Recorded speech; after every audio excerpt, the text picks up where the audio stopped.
देखते हैं लेंस की डेफिनेशन। दो पृष्ठों से घिरा हुआ कोई पारदर्शी माध्यम जिसका एक या दोनों पृष्ठ गोलीय हो लेंस कहलाता है। यानी ऐसा कोई पारदर्शी माध्यम जिसका एक या दोनों पृष्ठ गोलीय होते हैं लेंस कहलाता है। चलिए ऐसे लेंस के प्रकार की सहायता से हम इसकी डेफिनेशन को और अच्छी तरह से समझ लेते हैं। तो इसमें आपको उत्तल लेंस दिख रहा है। उत्तल लेंस में क्या है, दो पृष्ठ है, दोनों ही पृष्ठ क्या है, गोलीय हैं। ओके, दोनों ही पृष्ठ क्या है, गोलीय हैं, लेकिन बाहर की तरफ उभरे हुए हैं। अब देखते हैं अवतल लेंस। अवतल लेंस में क्या है, दो पृष्ठ हैं, दोनों ही पृष्ठ क्या है, गोलीय हैं, लेकिन ये अंदर की ओर धसे हुए हैं। ओके, अब देखते हैं समतल उत्तल लेंस। समतल उत्तल लेंस में क्या है, एक पृष्ठ जो है समतल है तथा दूसरा पृष्ठ क्या है, गोलीय है, लेकिन बाहर की तरफ उभरा हुआ है। अब देखते हैं समतल अवतल लेंस। तो समतल अवतल लेंस में क्या है, एक पृष्ठ क्या है, समतल है, और दूसरा पृष्ठ क्या है, गोलीय है, लेकिन अंदर की ओर धसा हुआ है। इस प्रकार हम कह सकते हैं कि ऐसा पारदर्शी माध्यम जिसका एक या दोनों पृष्ठ गोलीय हो लेंस कहलाता है। ओके दोस्तों, हमारे सिलेबस में उत्तल और अवतल लेंस हैं। तो सबसे पहले हम क्या करते हैं, ये लेंस किस प्रकार बनाए जाते हैं समझ लेते हैं। तो आइए समझ लेते हैं इन्हें। तो दोस्तों, यह एक आयताकार कांच की पट्टी है। ओके, अगर हमें उत्तल लेंस बनाना है तो जो मशीनें क्या करती हैं, दो गोले समान त्रिज्या के इस प्रकार खींचती हैं कि वह एक दूसरे को ओवरलैप करें, अर्थात एक दूसरे के ऊपर चढ़े हुए हों। ओके, जैसा कि आपको चित्र में यहाँ पे दिख रहा है, दो गोले हैं, दोनों गोलों का कुछ भाग क्या है, एक दूसरे को ओवरलैप कर रहा है। ओवरलैप करने से ये जो नया भाग बनता है इसे ही हम क्या कहते हैं, उत्तल लेंस कहते हैं। ओके, अब हम क्या करते हैं, एक ऊर्ध्वाधर रेखा डैश डैश के द्वारा खींचते हैं, जो कि आपको रेड कलर में दिख रही है। ओके, चूंकि यह दो गोलों का संयोजन है तो इसमें क्या होगी, दो गोलों की त्रिज्याएं भी होंगी। तो जो पहले गोले की त्रिज्या को नाम दे दिया हमने 2f1, और दूसरी गोले की त्रिज्या को नाम दे दिया हमने 2f2, और इसमें दो फोकस बिंदु भी होंगे। तो पहले गोले का जो फोकस बिंदु होता है उसे नाम दे दिया हमने f1, और दूसरे गोले का जो फोकस बिंदु होता है उसे नाम दे दिया हमने f2। ओके, अब हम क्या करते हैं, दोनों गोलों की त्रिज्याओं को आपस में मिला देते हैं। मिलाने से जो ये रेखा बन जाती है, जो कि आपको ब्लू कलर में दिख रही है, इसे ही हम क्या कहते हैं, मुख्य अक्ष कहते हैं। इस मुख्य अक्ष की लंबाई अनंत तक हो सकती है। ओके, तो इस प्रकार क्या होगा, ये उत्तल लेंस बन जाता है। अब जो इसमें जो एक्स्ट्रा में भाग है इसे हम हटा देते हैं। ओके, जो ये एक्स्ट्रा में भाग है इसे हम पूरा ही हटा देते हैं। तो ये हमने एक्स्ट्रा वाला भाग जो हटा दिया। ओके, तो हमने ये जो एक्स्ट्रा में भाग है ये हटा दिया, ये अब क्या है, उत्तल लेंस बन गया है। तो आप डायरेक्ट सीधे ऐसा ही उत्तल लेंस बना सकते हैं, आपको गोले बनाने की ज़रूरत नहीं है। अगर आप गोले बना के बनाते हैं तो भी बढ़िया है, अगर आप सीधे डायरेक्ट बनाते हैं अंदाजे से तो भी अच्छा है। ओके, अब देख लेते हैं अवतल लेंस कैसे बनाते हैं। तो अवतल लेंस देख लीजिए। अवतल लेंस में क्या है, दो समान त्रिज्याओं के गोले क्या है, इस प्रकार खींचे जाते हैं कि उनके मध्य में थोड़ा बहुत स्थान रहे। ओके, तो इसमें आपको दिख रहा होगा थोड़ा बहुत स्थान है। अब क्या करते हैं, एक पट्टी ऊपर खींच देते हैं जो कि ऑरेंज कलर में, एक पट्टी नीचे खींच देते हैं जो कि ऑरेंज कलर में आपको दिख रही है। ओके, अब क्या करते हैं, ये जो अवतल लेंस बन जाता है। अब क्या करते हैं, इस लेंस के मध्य में से एक ऊर्ध्वाधर रेखा डैश डैश के द्वारा खींचते हैं, जो कि आपको रेड कलर में दिख रही है। ओके, अब इसकी भी क्या होंगी, दो त्रिज्या होंगी और दो फोकस बिंदु होंगे। तो पहले गोले का जो त्रिज्या होगी 2f1, दूसरे गोले की त्रिज्या होगी 2f2। पहले गोले का फोकस बिंदु होगा f1 और दूसरे गोले का जो फोकस बिंदु होगा वो होगा f2। ओके, अब क्या करते हैं, दोनों गोलों की त्रिज्या को आपस में मिला देते हैं। मिलाने से जो रेखा बनती है ब्लू कलर में, उसे हम क्या कहते हैं, मुख्य अक्ष कहते हैं। ओके, जहाँ और मुख्य अक्ष लेंस के मध्य में से गुजरेगी। ओके, अब जहाँ मुख्य अक्ष और डैश रेखा एक दूसरे को आपस में काटते हैं उसे हम ओ बिंदु नाम देते हैं। इस ओ को हम कहते हैं प्रकाशिक केंद्र। ओके, अब हम क्या करते हैं, इसमें से जो एक्स्ट्रा में भाग है ये हटा देते हैं हम। ये एक्स्ट्रा में जो भाग है उसे हमने हटा दिया, इस पूरे को हम हटा देंगे। ओके, तो एक्स्ट्रा में जो भाग था उसे हटाने पर जो ये भाग बन जाता है, यह क्या है, अवतल लेंस है। तो आपको जब भी आप चित्र बनाते हैं तो आप ये डायरेक्ट सीधा ऐसे बना सकते हैं। ओके, सीधा भी बना सकते हैं, अगर आप गोले बनाकर बनाना चाहें तो वैसे भी बना सकते हैं। ओके, और आपको एक बात ध्यान रखनी है कि इसमें जो f1 और 2f1 हमेशा लेफ्ट साइड में रहेंगे, उत्तल लेंस हो चाहे अवतल लेंस हो। 2f1 और f1 हमेशा लेफ्ट साइड में रहेंगे और f2 और 2f2 हमेशा राइट साइड में रहेंगे। ओके, तो आपको समझ में आ गया होगा उत्तल लेंस और अवतल लेंस किस प्रकार बनाते हैं। ओके, तो आइए देख लेते हैं पहले उत्तल लेंस। ऐसे लेंस जो बीच में से मोटे व किनारों पर पतले होते हैं उन्हें उत्तल लेंस कहते हैं। ये प्रकाश की किरणों को अभिसारित यानी केंद्रित करते हैं। अतः इन्हें अभिसारी लेंस भी कहते हैं। तो इनमें प्रकाश की किरणों को अभिसारित करने का गुण पाया जाता है, इस कारण इन्हें अभिसारी लेंस भी कहते हैं। तो ये आपको अभिसारी लेंस दिख रहे हैं, हमने 2f1 लिख दिया, f1 लिख दिया, f2 लिख दिया, 2f2 लिख दिया। ओके, और बीच में ये लेंस के मध्य में हमने O बिंदु यानी प्रकाशिक केंद्र नाम दे दिया और डेड डैश लाइन खींच दी। ओके, तो ये बन गया उत्तल लेंस। और इसमें क्या, जो f1 बिंदु होगा वो हमेशा 2f1 और O के मध्य में आएगा, और जो f2 बिंदु होगा वो हमेशा O और 2f2 के मध्य में आएगा। अगर आपको कह दिया जाए अगर इसकी फोकस दूरी निकालो तो आपको क्या करना है, 2f1 और O के मध्य की जो दूरी का आधा कर देते हैं तो ये लेफ्ट साइड की फोकस दूरी निकल आएगी। और राइट साइड की अगर फोकस दूरी निकालनी है तो हम O और 2f2 के मध्य की दूरी का आधा कर देंगे तो राइट साइड की फोकस दूरी निकल आएगी। ओके, तो जिस साइड किरणें एक दूसरे को काटती हैं उस साइड की फोकस दूरी लेते हैं। तो उत्तल लेंस में क्या होता है, जो किरणें अपवर्तन के पश्चात राइट साइड में एक दूसरे को काटती हैं, जिसके कारण हम क्या करते हैं, राइट साइड की फोकस दूरी लेते हैं उत्तल लेंस में। ओके, और उत्तल लेंस और जो फोकस दूरी राइट साइड में क्या होती है, पॉजिटिव, और लेफ्ट साइड में क्या होती है, नेगेटिव। तो उत्तल लेंस में फोकस दूरी हमेशा क्या होगी, पॉजिटिव होगी। ओके, अब मेरे पास एक ट्रिक है जिससे आप उत्तल और अवतल लेंस की जो डेफिनेशन है कभी नहीं भूलेगी। तो आइए वो ट्रिक भी देख लेते हैं। तो ट्रिक ये रही, बीच में से उठ मोटे किनारे पर पतलू है। तो बीच में से उठ, ऊ से क्या आ जाएगा, उत्तल लेंस। ये ट्रिक क्या है, उत्तल लेंस की है। तो बीच में से उठ मोटे किनारे पर पतलू है। ओके, ऊ से उत्तल लेंस आ गया। तो बीच में से उत्तल लेंस मोटे और किनारे पर पतले होते हैं। एकदम इसमें आपको ट्रिक के अंदर इसकी परिभाषा भी मिल रही है, यानी बीच में से जो उत्तल लेंस क्या होते हैं, मोटे होते हैं, और किनारे पे क्या होते हैं, पतले होते हैं। ओके, और इसका विपरीत क्या हो जाएगा, अवतल लेंस। अवतल लेंस जस्ट इसके विपरीत होता है। वो क्या होते हैं, बीच में से क्या होते हैं, पतले, और किनारों पर क्या होते हैं, मोटे होते हैं। देख लेते हैं अवतल लेंस की भी डेफिनेशन। ये देख लीजिए, ऐसे लेंस जो बीच में से पतले और किनारों पर मोटे होते हैं उन्हें अवतल लेंस कहते हैं। एकदम उत्तल लेंस का विपरीत है। ये प्रकाश की किरणों को अपसारित, अपसारित मतलब फैलाना, तो ये प्रकाश की किरणों को अपसारित करते हैं, अतः इन्हें अपसारी लेंस भी कहते हैं। ये प्रकाश की किरणों को क्या है, फैला देते हैं, जबकि उत्तल लेंस क्या करते हैं, प्रकाश की किरणों को एक बिंदु पर केंद्रित करते हैं। ओके, तो इन्हें अपसारी लेंस भी कहते हैं। अब इसमें देख लीजिए, हमने अवतल लेंस बना दिया, f1 2f1 f2 2f2 और O बिंदु नाम लिख दिए हमने। ये प्रकाश की जो किरणें होंगी हमेशा, जो ये आपको डेडस लाइन दिख रही है ब्लैक कलर में, जो लेंस के मध्य में है, प्रकाश की किरणें हमेशा उत्तल लेंस हो या अवतल लेंस हो, जो डेडस लाइन होती है उसके मध्य में प्रकाश की किरणें वहां तक जो होंगी एकदम सीधी आएंगी। उसके पश्चात ही क्या होंगी, अपवर्तन होगा। ओके, डेडस लाइन के बाद ही क्या होगा, अपवर्तन प्रकाश की किरणों का होगा। तो इसमें देख लीजिए आप, यानी डेडस लाइन तक तो ये प्रकाश की किरणें सीधी आ रही है, और अपवर्तन के पश्चात ये फैल जाती है। ओके, और जब इन किरणों को पीछे की साइड बढ़ाया जाता है तो ये पीछे की साइड मिलती हुई प्रतीत होती हैं। वास्तव में नहीं मिलती, लेकिन हमने कल्पना कर ली कि अगर इनको मिलाया जाए तो ये पीछे की साइड मिलेगी, क्योंकि आगे आगे की साइड तो इनका मिलना असंभव है। इसलिए हमने क्या किया, इनको पीछे मिलाना सही समझा। तो हमने इनको पीछे मिलाने की कल्पना की, तो ये पीछे की साइड मिलती है, तो पीछे मिलने के कारण इनका जो प्रतिबिंब होता है वो भी क्या बनेगा, यहाँ पे ही बनेगा, लेफ्ट साइड में। तो जो इसमें फोकस दूरी लेंगे वो हम लेफ्ट साइड की लेंगे। तो अवतल लेंस में जो फोकस दूरी लेंगे वो हम कौन सी लेंगे, लेफ्ट साइड में। लेफ्ट साइड की जो फोकस दूरियां क्या होती हैं, ऋणात्मक होती हैं। अतः हम कह सकते हैं जो अवतल लेंस की फोकस दूरी हमेशा नेगेटिव होगी।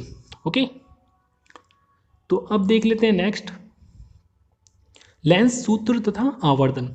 तो लेंस सूत्र देख लेते हैं, 1/v माइनस 1/u बराबर 1/f। v बराबर क्या हो जाएगा, प्रतिबिंब की प्रकाशीय केंद्र से दूरी, u क्या हो जाएगा, वस्तु या बिंब की प्रकाशीय केंद्र से दूरी, f क्या हो जाएगा, लेंस की फोकस दूरी। ओके, तो ये रहा लेंस सूत्र, 1/v माइनस 1/u बराबर 1/f। और दर्पण सूत्र में क्या था, वहाँ पे यहाँ पे माइनस की जगह प्लस होगा दर्पण सूत्र में। ओके, लेंस सूत्र में यहाँ पे माइनस होगा, जबकि दर्पण सूत्र में यहाँ पे माइनस की जगह प्लस होगा, इतना ही डिफरेंस है। अब एक बार हम जो हमने चिन्ह परिपाटी की थी, कार्तिकीय चिन्ह परिपाटी, जो कि हमने दर्पण दर्पण वाले भाग में की थी, तो वो ही यहाँ पे है, जैसी वहाँ पे थी वैसी यहाँ पे। ओके, वही रूल है, वही पॉइंट आएंगे यहाँ पे भी। ओके, तो देख लेते हैं। तो ब्लू कलर में आपको ये मुख्य अक्ष दिख रही है, जो कि इसके मध्य में से गुजर रही है, लेंस के में। ओके, और डेड डैश लाइन हमने लेंस के मध्य में से गुजार दी है।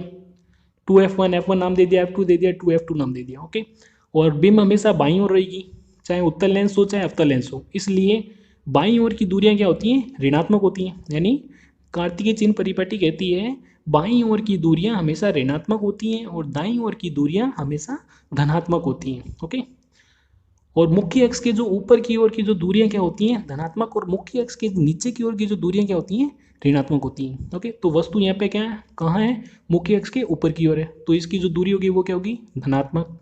और प्रतिबिंब कहाँ है, मुख्य अक्ष के नीचे की ओर, तो इसकी जो दूरी क्या होगी नेगेटिव होगी। प्रतिबिंब को हमने नाम दिया यहाँ पे H2 और वस्तु को नाम दिया हमने H1। ओके, तो V क्या होगा यहाँ पे प्रतिबिंब की दूरी होगी।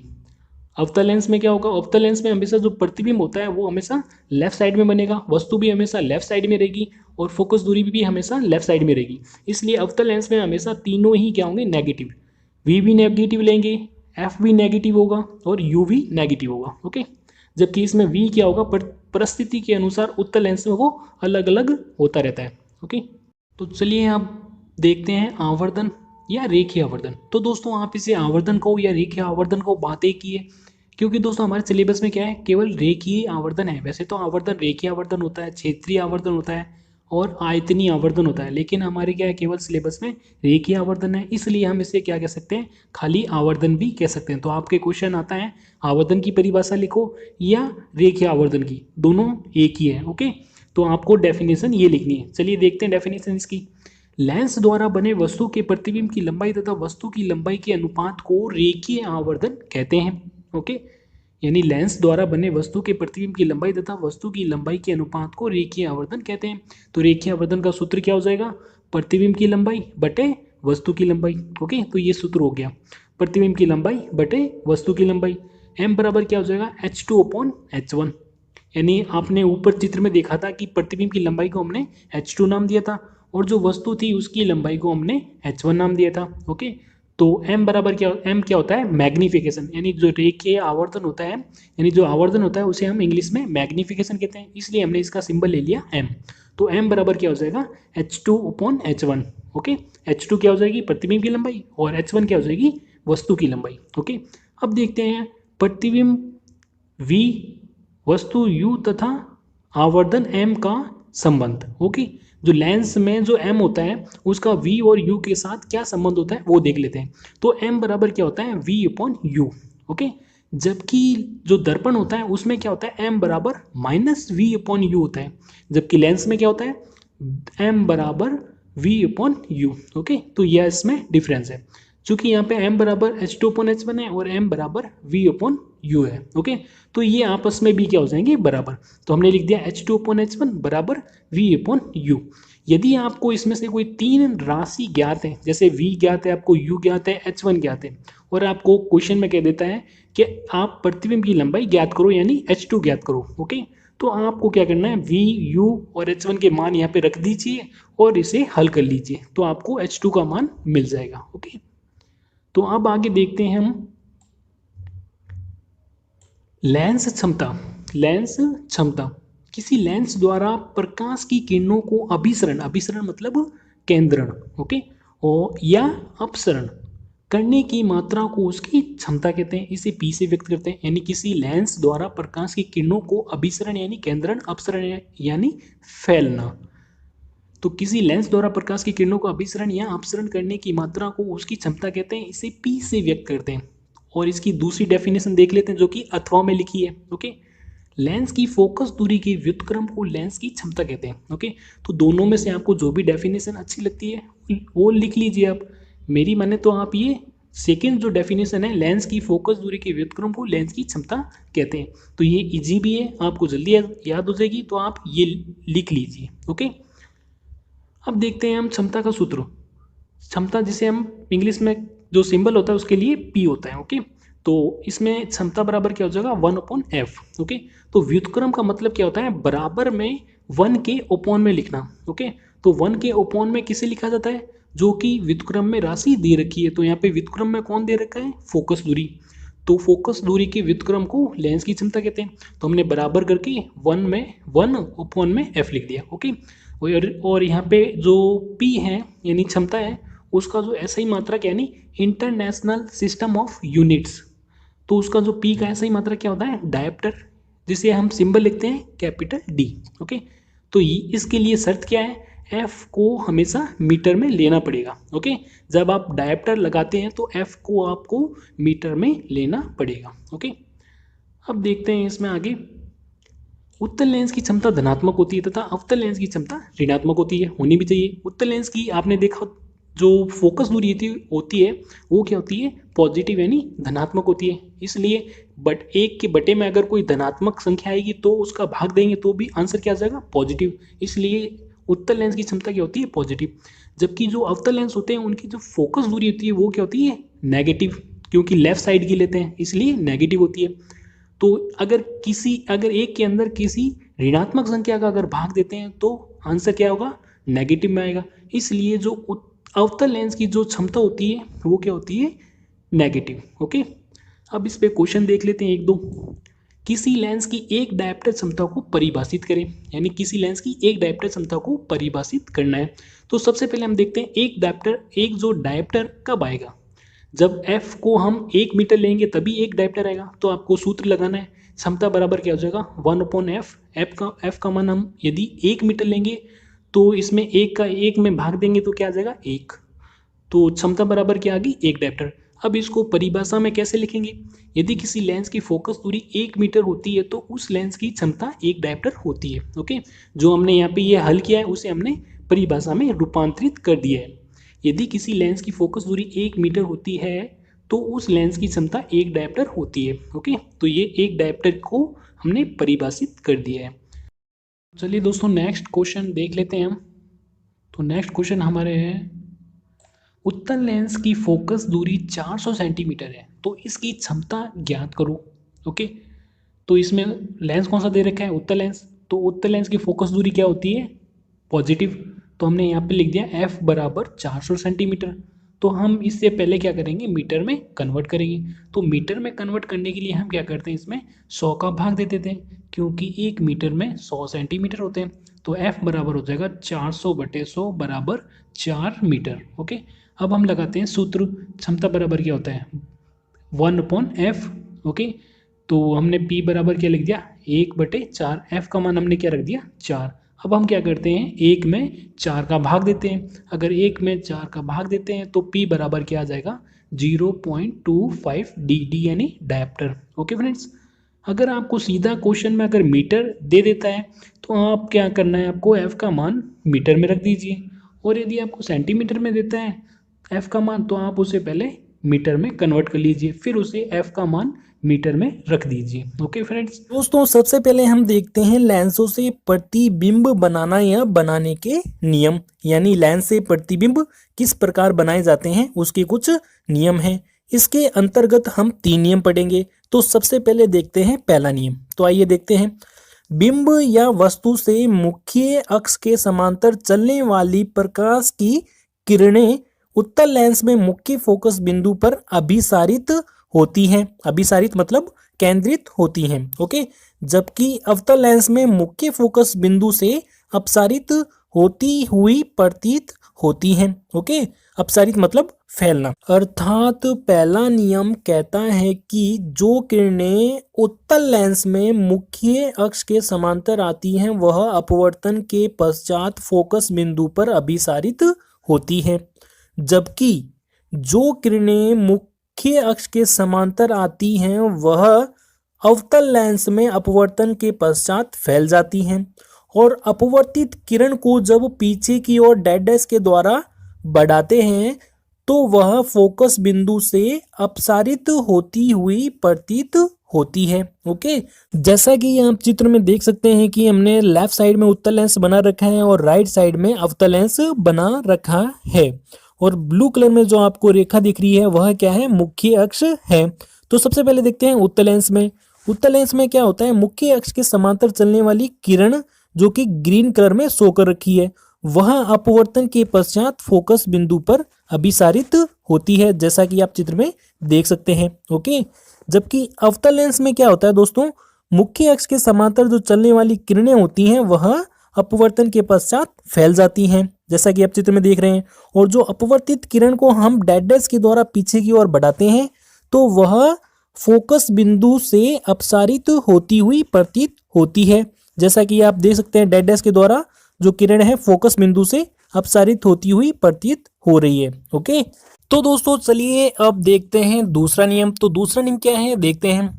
मुख्य फोकस से गुजरने वाली प्रकाश की किरणें उत्तल लेंस से अपवर्तन के पश्चात मुख्य अक्ष के समांतर निर्गत होंगी और अवतल लेंस में मुख्य फोकस से गुजरती हुई प्रतीत होने वाली किरणें अपवर्तन के पश्चात मुख्य अक्ष के समांतर निर्गत होंगी। ओके, यानी दूसरा नियम कहता है कि जो किरणें उत्तल लेंस में फोकस से गुजरते हुए उस पर आपतित होती हैं तो वह अपवर्तन के पश्चात मुख्य अक्ष के समांतर हो जाती हैं, और जबकि अवतल लेंस में जो किरणें इस प्रकार से आपतित होती हैं कि वह फोकस से गुजरते हुई प्रतीत होती हैं तो वह अपवर्तन के पश्चात मुख्य अक्ष के समांतर हो जाती हैं। जैसा कि आप चित्र में देख सकते हैं कि यहाँ पे उत्तल और अवतल लेंस बना रखे हैं। तो सबसे पहले देखते हैं उत्तल लेंस में जो कि लेफ्ट साइड में है। तो इसमें देखते हैं एक ग्रीन कलर की किरण फोकस से गुजरते हुए उत्तल लेंस पर आपतित होती है और वह अपवर्तन के पश्चात मुख्य अक्ष के समांतर हो जाती है, जिसे हमने ऑरेंज कलर में शो कर रखा है। ओके, और अब देखते हैं अवतल लेंस में जो कि राइट साइड में है। तो इसमें क्या होता है, जब कोई किरण इस प्रकार से आपतित होती है जो फोकस से गुजरती हुई प्रतीत होती है, जैसा कि आप चित्र में देख सकते हैं ग्रीन कलर की किरण जिसे हमने डैश डैश के द्वारा जब आगे बढ़ाया तो यह फोकस से गुजरती हुई प्रतीत होती है। ओके, तो ऐसी किरणें क्या होती हैं, अपवर्तन के पश्चात मुख्य अक्ष के समांतर हो जाती हैं। तो यह था हमारा दूसरा नियम। ओके, चलिए दोस्तों अब देखते हैं तीसरा नियम। तीसरा नियम देखते हैं।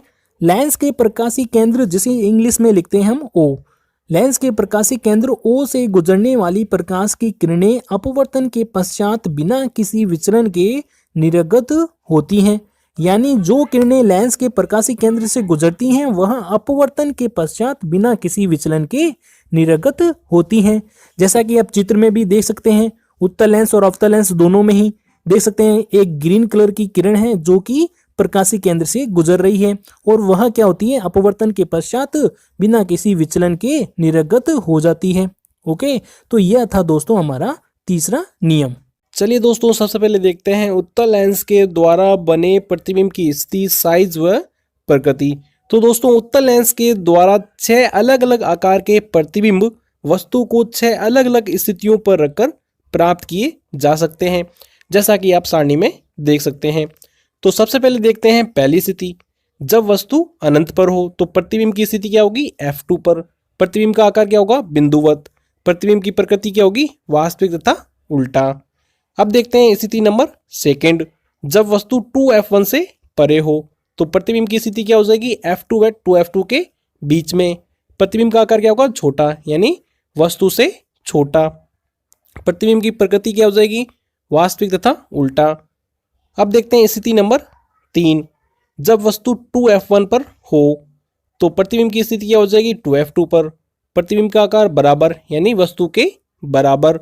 प्रतिबिंब की प्रकृति वास्तविक तथा उल्टा। अब देखते हैं स्थिति नंबर 4, जब वस्तु F1 तथा 2F1 के बीच में हो। प्रतिबिंब की स्थिति होगी 2F2 से परे। प्रतिबिंब का आकार होगा बड़ा, यानी विवर्धित। ओके, प्रतिबिंब की प्रकृति होगी वास्तविक तथा उल्टा। अब देखते हैं स्थिति नंबर 5, जब वस्तु फोकस F1 पर हो तब प्रतिबिंब की स्थिति होगी अनंत पर। प्रतिबिंब का आकार होगा अत्यंत बड़ा। प्रतिबिंब की प्रकृति होगी वास्तविक तथा उल्टा। अब देखते हैं स्थिति नंबर 6, जब वस्तु फोकस F1 तथा प्रकाशी केंद्र O के बीच में हो तब प्रतिबिंब की स्थिति होगी जिस ओर बिंब है लेंस के उसी ओर, यानी जिस साइड वस्तु रखी है उसी साइड क्या होगा, प्रतिबिंब बनेगा। प्रतिबिंब का आकार क्या होगा, बड़ा। प्रतिबिंब की प्रकृति आभासी तथा सीधा। दोस्तों आप देख सकते हैं कि 1 से लेके 5 स्थितियों में जो प्रतिबिंब की जो प्रकृति है वास्तविक तथा उल्टा है, छठी स्थिति में आभासी तथा सीधा है। यदि आपके प्रतिबिंब की प्रकृति के बारे में क्वेश्चन आता है तो आपको केवल छठी स्थिति याद रखनी है, जब वस्तु फोकस F1 तथा प्रकाशी केंद्र O के बीच में हो तो प्रतिबिंब की प्रकृति क्या होती है, आभासी तथा सीधा। केवल आपको ये छठी स्थिति याद रखनी है। शेष 5 में तो क्या है, वास्तविक तथा उल्टा है, उनको याद करने की जरूरत नहीं है। ओके, चलिए दोस्तों सबसे पहले देखते हैं स्थिति नंबर फर्स्ट। जब वस्तु अनंत पर हो। जब वस्तु अनंत पर होती है तो उससे चलने वाली प्रकाश की किरणें मुख्य अक्ष के समांतर आती हैं। जो आप यहाँ पे ब्लू कलर में जो रेखा देख रहे हैं वह क्या है, मुख्य अक्ष है। तो जब वस्तु अनंत पर होती है तो उससे चलने वाली प्रकाश की किरणें मुख्य अक्ष के समांतर आती हैं, जिन्हें हमने ग्रीन कलर में प्रदर्शित कर रखा है। और दोस्तों आपने लेंसों से प्रतिबिंब बनाने का पहला नियम पढ़ा ही है, जो कि हमने अभी ऊपर पढ़ा था। वह क्या था, जब वस्तु से चलने वाली प्रकाश की किरणें मुख्य अक्ष के समांतर आती हैं तो वह क्या होती है, फोकस से होकर गुजरती हैं। तो यहाँ पे देख सकते हैं दोनों किरणें क्या है, मुख्य अक्ष के समांतर हैं, इसलिए क्या होंगी, फोकस से गुजरेंगी और एक दूसरे को फोकस पर काटती हैं, जिसके कारण प्रतिबिंब होता है वह क्या होता है, फोकस पर बनता है। और हमने यहाँ पे अपवर्तित किरण को ब्राउन कलर में प्रदर्शित कर रखा है। तो आप इसके डिस्क्रिप्शन में देख सकते हैं, जब वस्तु अनंत पर होती है तो प्रतिबिंब की स्थिति F2 पर, जैसा कि आप चित्र में देख सकते हैं, प्रतिबिंब का आकार बिंदुवत है और प्रतिबिंब की प्रकृति वास्तविक तथा उल्टा है। ओके, तो दोस्तों हम यहाँ पे जो प्रतिबिंब बनाने के लिए दो किरण का उपयोग करेंगे।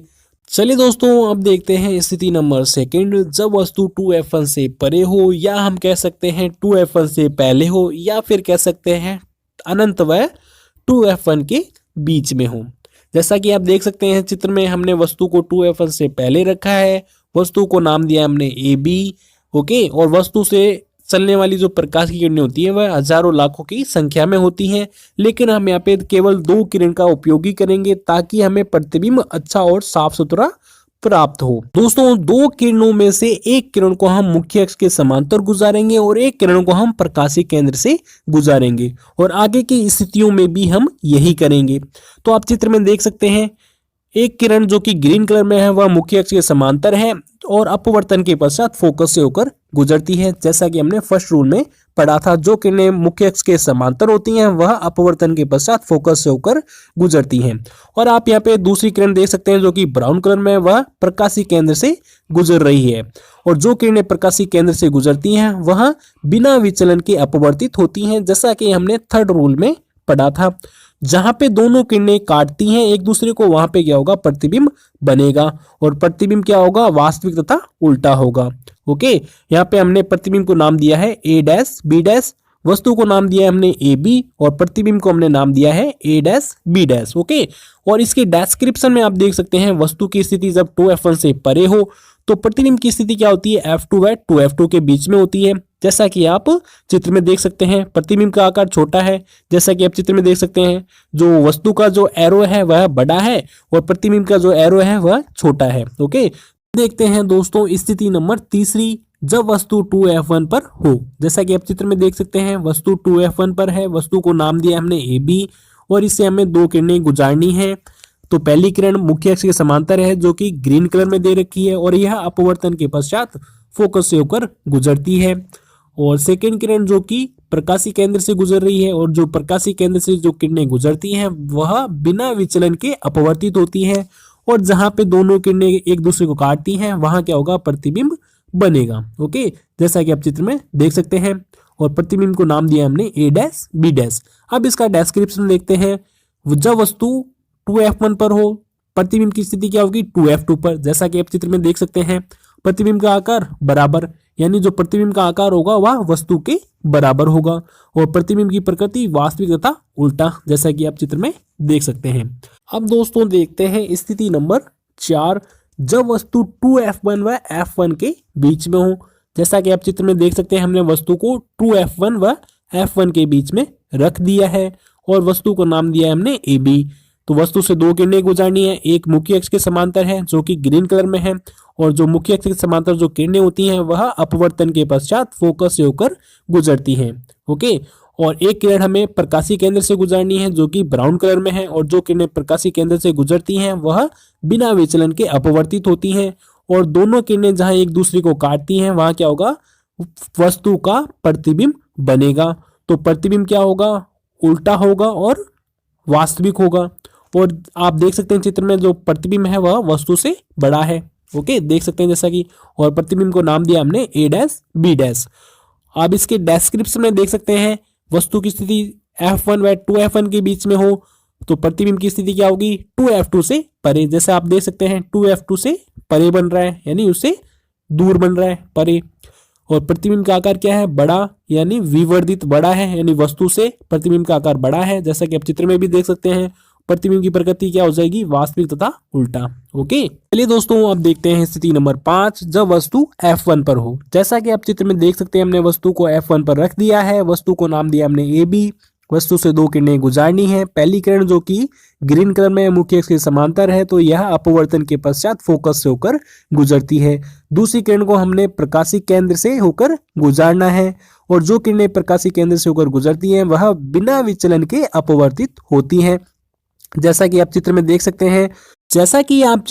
सकते हैं जैसे जैसे इन दोनों किरणों को आगे की ओर बढ़ाएंगे इनके मध्य की दूरी घटती जाएगी। और दोस्तों एक समय ऐसा आएगा जब ये दोनों किरणें एक दूसरे को काटेंगी। तो दोस्तों ये दोनों किरणें एक दूसरे को अनंत पर जाकर काटेंगी जिसके कारण जो प्रतिबिंब होगा वह अनंत पर जाकर बनेगा और वह बहुत बड़ा होगा और वास्तविक तथा उल्टा होगा। इसलिए हमने इन दोनों किरणों को डैश डैश के द्वारा प्रदर्शित कर रखा है। इसका मतलब है कि ये दोनों किरणें एक दूसरे को अनंत पर जाकर काटेंगी। अब देखते हैं इसकी डिस्क्रिप्शन में। वस्तु की स्थिति फोकस F1 पर हो, प्रतिबिंब की स्थिति क्या हो जाएगी अनंत पर, प्रतिबिंब का आकार क्या होगा अत्यंत बड़ा और प्रतिबिंब की प्रकृति वास्तविक तथा उल्टा। ओके दोस्तों अब देखते हैं स्थिति नंबर 6 जब वस्तु फोकस F1 तथा प्रकाशी केंद्र O के बीच में हो। जैसा कि आप चित्र में देख सकते हैं हमने वस्तु को F1 तथा प्रकाशी केंद्र O के बीच में रख दिया है। वस्तु को नाम दिया हमने AB।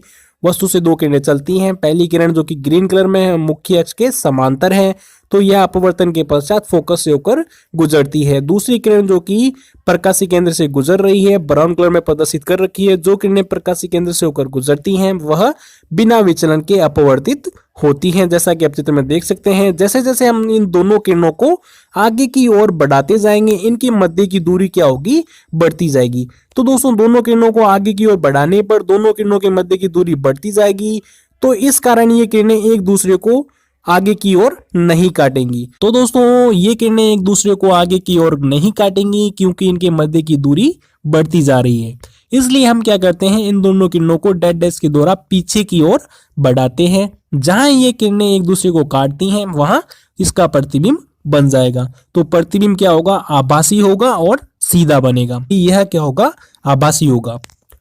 अब इसके डिस्क्रिप्शन में देखते हैं जब वस्तु फोकस F1 तथा प्रकाशी केंद्र O के बीच में हो तो प्रतिबिंब की स्थिति क्या हो जाएगी जिस ओर बिंब है लेंस के उसी ओर। जैसा कि आप चित्र में देख सकते हैं जिस ओर बिंब है लेंस के उसी ओर प्रतिबिंब बन रहा है लेकिन यह काल्पनिक है आभासी है। तो हमने उत्तल लेंस के द्वारा बनने वाले प्रतिबिंब की प्रकृति साइज और स्थिति के बारे में पढ़ लिया है। अब दोस्तों हम अवतल लेंस के द्वारा बनने वाले प्रतिबिंब की प्रकृति साइज और स्थिति के बारे में पढ़ेंगे। तो दोस्तों अवतल लेंस में दो स्थितियां बनती हैं। पहली स्थिति है जब वस्तु अनंत पर हो। जब वस्तु अनंत पर होती है तो प्रतिबिंब की स्थिति फोकस F1 पर होती है। प्रतिबिंब का आकार अत्यंत छोटा बिंदु के आकार का होता है। प्रतिबिंब की प्रकृति आभासी तथा सीधा। और दूसरी स्थिति है जब वस्तु अनंत तथा लेंस के प्रकाशी केंद्र O के बीच में हो तो प्रतिबिंब की स्थिति फोकस F1 तथा प्रकाशी केंद्र O के बीच में होती है और प्रतिबिंब का आकार छोटा होता है। प्रतिबिंब की प्रकृति आभासी तथा सीधा होता है।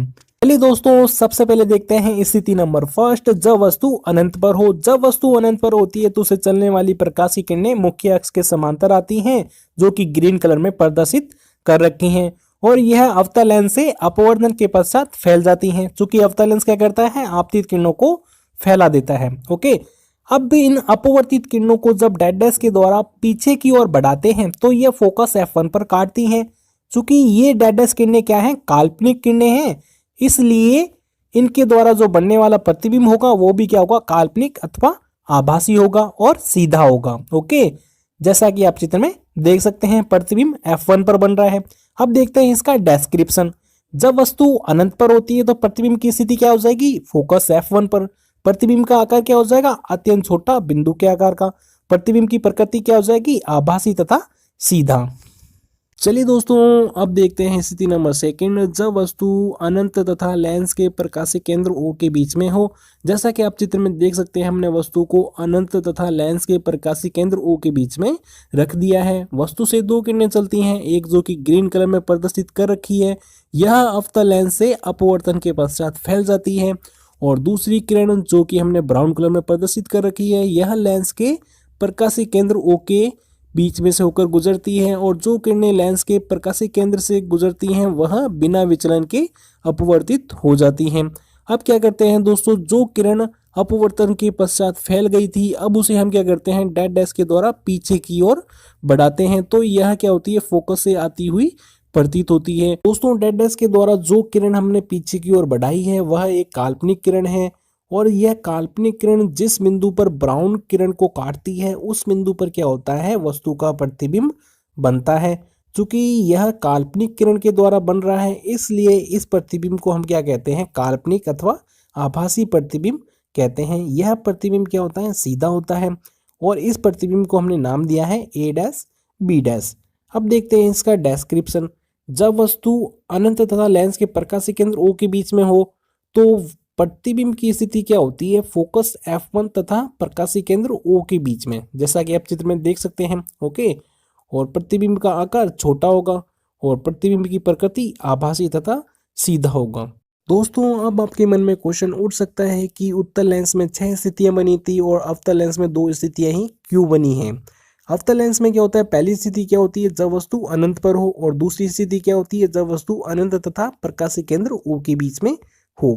अवतल लेंस में क्या होता है, आप वस्तु को 2f1 पर रख दीजिए या f1 पर रख दीजिए, या 2f1 f1 के बीच में रख दीजिए, या वस्तु को 2f1 से पहले रख दीजिए, या f1 और प्रकाशीय केंद्र O के बीच में रख दीजिए। जो प्रतिबिंब हमेशा क्या होगा, f1 और प्रकाशीय केंद्र O के बीच में ही प्राप्त होगा, क्योंकि इसमें क्या होता है, एक ही प्रकार का प्रतिबिंब किसी भी स्थिति पर रख दीजिए प्राप्त होता है। इसलिए वस्तु को हम क्या करते हैं, अनंत और प्रकाशीय केंद्र O के बीच में मान लेते हैं।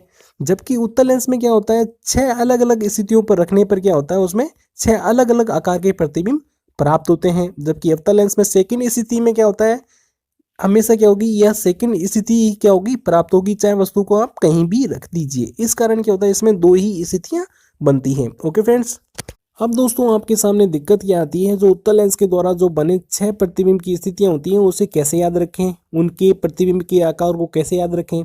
तो दोस्तों, जो आपको मैं सीक्वेंस बताने जा रहा हूँ, अगर आप वैसे याद करते हैं तो मैं गारंटी कहता हूँ आप इन प्रतिबिंब की स्थितियों और उनके साइज और प्रकृति को कभी नहीं भूलेंगे, आपको ये लंबे समय तक याद रहेंगी। तो चलिए देखते हैं। तो आप देखते हैं, जब वस्तु अनंत पर होती है तो प्रतिबिंब कहाँ बनता है, F2 पर। ओके, अब दूसरी स्थिति में देखिए, जब वस्तु 2f1 से परे यानी 2f1 से पहले होती है तो प्रतिबिंब कहाँ बन रहा है, F2 और 2f2 के बीच में। ओके, तो पहली स्थिति में क्या था, वस्तु अनंत पर थी तो प्रतिबिंब कहाँ बन रहा था, F2 पर। अब वस्तु को हमने क्या कर दिया है, एक कदम लेंस के नजदीक ला दिया है। तो जैसे ही हम वस्तु को एक कदम लेंस के नजदीक लाते हैं तो प्रतिबिंब क्या होता है, लेंस से एक कदम दूर चला जाता है। तो पहले F2 पर था, अब दूसरी स्थिति में क्या हो गया, F2 और 2f2 के बीच में हो गया। ओके, अब देखते हैं स्थिति नंबर थर्ड, जब वस्तु 2f1 पर हो। अब हमने क्या कर दिया, वस्तु को एक कदम और लेंस के नजदीक कर दिया है। सेकेंड स्थिति में आप देख सकते हैं, वस्तु कहाँ थी, 2f1 से पहले थी, अब इसे हमने क्या कर दिया, 2f1 पर कर दिया है। ओके, अब इसमें प्रतिबिंब क्या होता है, वो भी एक कदम लेंस से दूर चला जाता है। सेकेंड स्थिति में आप देख सकते हैं प्रतिबिंब F2 और 2f2 के बीच में था, अब प्रतिबिंब कहाँ हो जाता है, 2f2 पर हो जाता है, और यह प्रतिबिंब का आकार क्या होगा, वस्तु के आकार के बराबर होगा। और जबकि सेकेंड स्थिति में आप देख सकते हैं एरो छोटा है, तो ये क्या है, प्रतिबिंब का साइज है। तो इसमें एरो छोटा है सेकेंड स्थिति में, तो इसमें जो प्रतिबिंब का आकार क्या होगा, वस्तु से छोटा है। ओके, अब देखते हैं स्थिति नंबर 4, जब वस्तु 2f1 और f1 के बीच में होती है। अब हमने क्या कर दिया, वस्तु को एक कदम और आगे खिसका दिया है, लेंस के नजदीक कर दिया है, तो प्रतिबिंब भी क्या होगा, एक कदम दूर चला जाता है।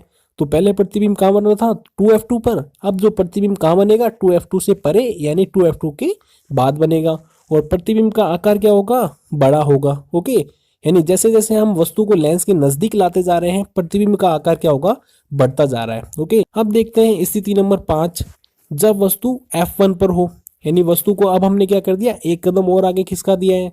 तो पहले प्रतिबिंब कहाँ था, 2f2 के बाद में, अब प्रतिबिंब क्या होगा, अनंत पर चला जाएगा और बहुत बड़ा बनेगा। ओके, अब देखते हैं स्थिति नंबर 6।